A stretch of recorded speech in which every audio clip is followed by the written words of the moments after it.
The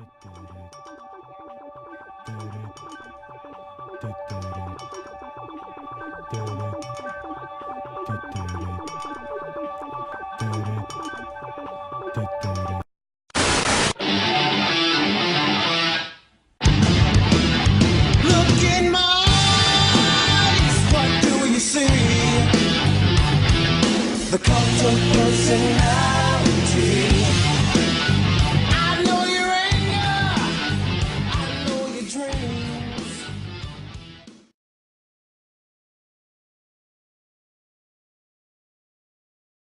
Well, welcome everybody to another episode of the AIM Aftermath. My name is Mr. Wolf. I'll be your host for today, coming to you live from my home office here in Cuyahoga Falls, Ohio. I'm so glad that you made me a part of your day today. So, I want to kind of talk to you guys a little bit about why I'm potentially opening this up on a Friday. So you're probably asking yourself, Mr. Wolf, aren't Flashback Fridays released on Friday? Aren't Flashback Fridays released on Friday? You're right, it is actually, but today we've had a lot of information come in this week on my end, so we had a little bit of a delay in getting any of the other informations out to you guys for any other videos, but I have seen a lot of people still watching the videos and commenting, sending me great messages about each one. Thank you so very much for that. So for today, we're going to look at scientific notation and the information involved in that. It's very definition heavy, so again, make sure you have your notebook out and a pen or pencil to take notes on the following slides. So as usual, we're going to look at some objectives, we're going to look at some notes, we're going to look at some examples, and then of course we'll practice that skill and then assess it at the end with a little bit of information in between just to showcase some hints, tips, strategies on scientific notation. So without further ado, here's the notes. Scientific notation. Your objectives. Number 1, identify coefficient, exponent, and base. Number 2, change numbers from scientific notation to standard notation. Number 3, change numbers from standard notation to scientific notation.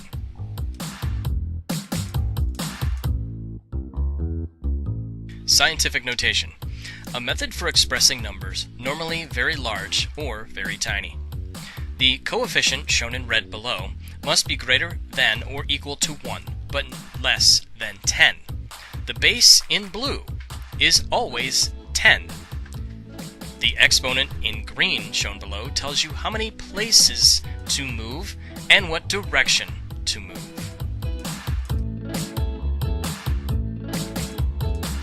Our first example of scientific notation to standard notation, in blue, states, when converting from scientific notation to standard notation, a positive exponent indicates that the decimal point will be moved to the right. Now before we go any further, what I did for this slide is I actually broke it up into the two examples, the blue and the red box, okay? The first example you're going to see a little thing I like to see is these little loops that actually we can manipulate the question. So when you see that you have to go to the left or to the right a certain amount of times based on what the exponent shows, you then go from the decimal point. You can actually use your pencil, color it in, and make the decimal point a little bit bigger, and then loop it however many times you have to go based on the exponent. In some cases, you're going to see when you have loops going to the left, you're going to have blank spots. Those blank spots need to be filled in with a 0. I'll show you in just a second when it comes to the negative exponent. But in this case, pay attention pretty close to the first example. I did make a little bit of an error there. It had to do with the pen I was using, so take a look at the little footnote that I have. But here's what you need to do.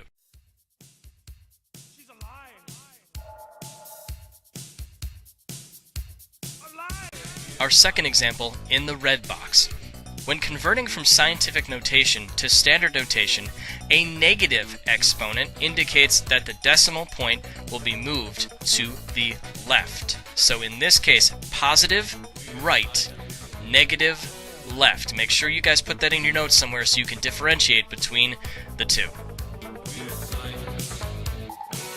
And see, here's the loops that I showed you before. Going to the left, you're going to have some blank spots. When you see those blank spots, anytime you see that little arc from your loops, add a 0, and then make sure that that decimal point is at the end there. So that's what it would look like going to the left with the negative exponent. Okay, so looking at this screen here, in the green box, you have got basically the 3D exclamation point double check instructions on if you've got it correct. If the standard notation was bigger than 1, your exponent would be positive. If your standard notation is smaller than 1, your exponent should be negative. So make sure this goes in your notes so you can double check if you are correct in your homeworks or your quizzes. Okay, so you're going to be asked a lot of times to go back and forth, standard to scientific, scientific to standard. In this case, going from standard to scientific, what you're going to do is make sure when you have your pencil, your pen on that decimal point, that you make the number either positive or negative based on that green box thing. If it's, again, smaller than 1 or greater than 1, that's where you're going to determine what your exponent's going to look like in converting. So I'm going to show you that slide one more time in those two examples and explain it to you a little bit more. So here we go, guys. Going back to that last slide, here's the explanation. All right, taking the first example of 71/10,000ths, you go to the right from the decimal point until you get to a number between 1 and 10. So I got to 7.1 and stopped, because any further we'd go to 71, and that's actually way too big. So I stopped at 7.1, made the decimal point super big in the middle, dropped everything that I had on the left-hand side to just make it 7.1, because again it's between 1 and 10, and then in scientific notation put the base of times 10 and the exponent of 3, because I moved 3 bumps to make it 7.1. So anytime you see a loop when you make the movement to the right or to the left, that's how many times you put the exponent. In our second example, we have 7,100. Again, there is no decimal point here. However, since it's a whole number, it's technically on the farthest on the right. So you start it on the farthest on the right and loop it until you get to a smaller number. So in this case, we have, going to the left, 0.71 or 71/100ths times 10 to the negative 4th power, because again we're going in the left and that is smaller than 1, so the exponent is negative.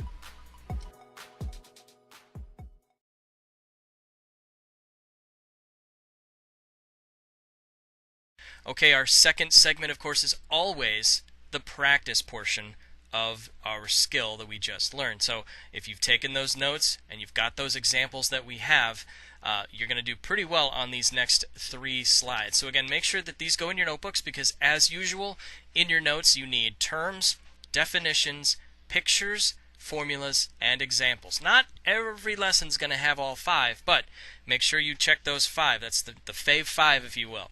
Now also, if you guys caught on to me being a little punny, if you will, and you caught on that Megan Trainor's all about that bass, weird science, she blinded me with science, and super bass were the themes, you could probably guarantee that you are correct, that it is bass. It's all about that base. It's all about the exponents, all about the coefficients. So that was my attempt at being kind of funny. Hopefully you caught on, and that's just how my brain works sometimes. That's the first things I thought of when I started this video. I thought of those songs to add to our video to kind of relate a little bit of some real-world examples, if you will, of bass. Of course, spelled differently in a different context, but you get the idea. Enjoy your practice questions. Yes, but as a known scientist, it was a bit surprising that the girl blinded me with something. Yes, but as a known scientist, it was a bit surprising if... Yes, but as a known scientist, it was a bit surprising if the girl blinded me with something. I know. Yes, but as a known scientist, it was a bit surprising if the girl blinded me with something.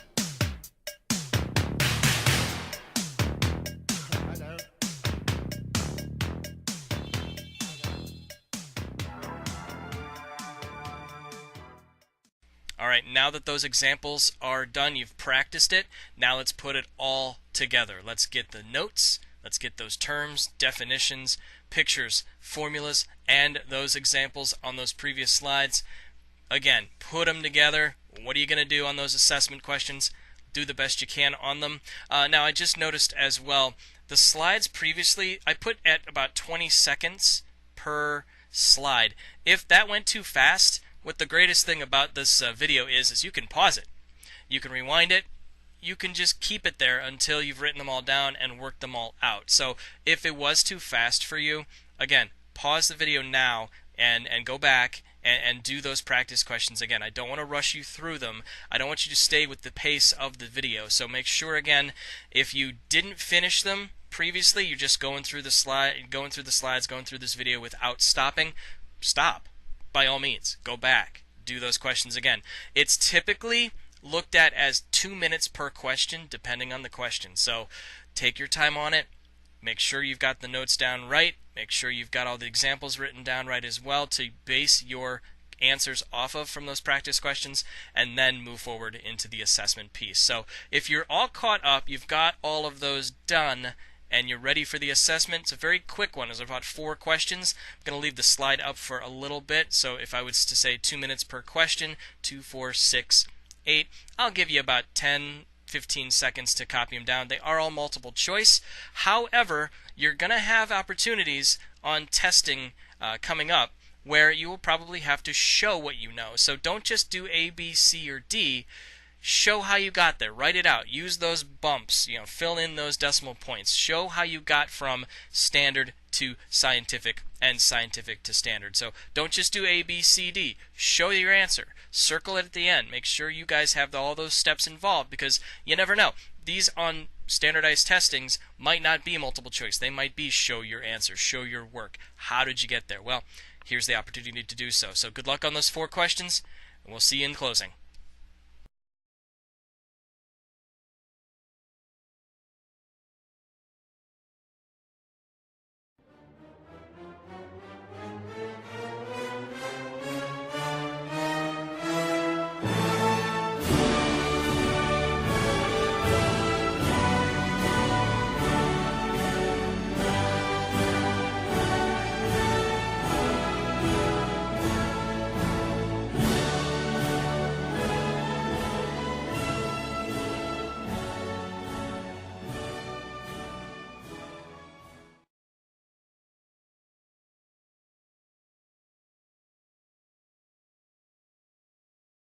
Well, that'll about do it, everybody, for the latest episode of the AIM Aftermath. Thank you so very much for watching, and if you have any questions, concerns, comments, or issues about anything you saw today or any of the previous episodes, you can leave a comment below. If you liked this video, give it a thumbs up. Subscribe to the channel. Get the word out. I'm hearing a lot of people liking these, so get the word out. You don't even have to be at my school. You could be at other schools as well. If you want to rep your school, put it down in the comments as well. Be like, I'm not from your school. I'm from this school. It'd be great to see how wide a variety we have of the schools that get to see this video. If you don't want your comments viewed publicly and you want to send me a private message or concern that you might have, you can do that by emailing theaimaftermath@gmail.com, and I can read those privately and respond to you one-on-one. If you wanted to send me a tweet, I'm available on Twitter at AimAftermath. Just find me at AIM Aftermath. You could also follow me on my teacher page on Facebook. Just find Mr. Wulff, and you'll be able to see different videos that I've seen in the past or I've created as well, the Flashback Fridays, and any other hints, tips, strategies that I've gone through in this whole school year. So, again, guys, thank you so very much. Have a great rest of your day. We'll see you next week. Until then, may the math be with you. Always. Bye-bye.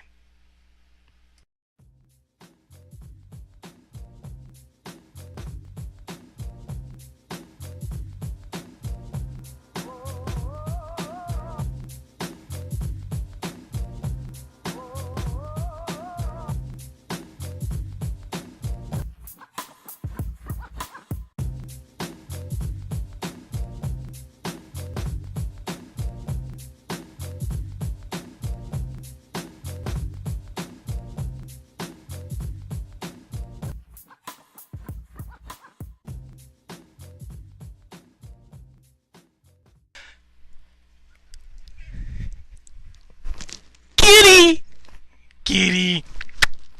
Kitty. Kitty.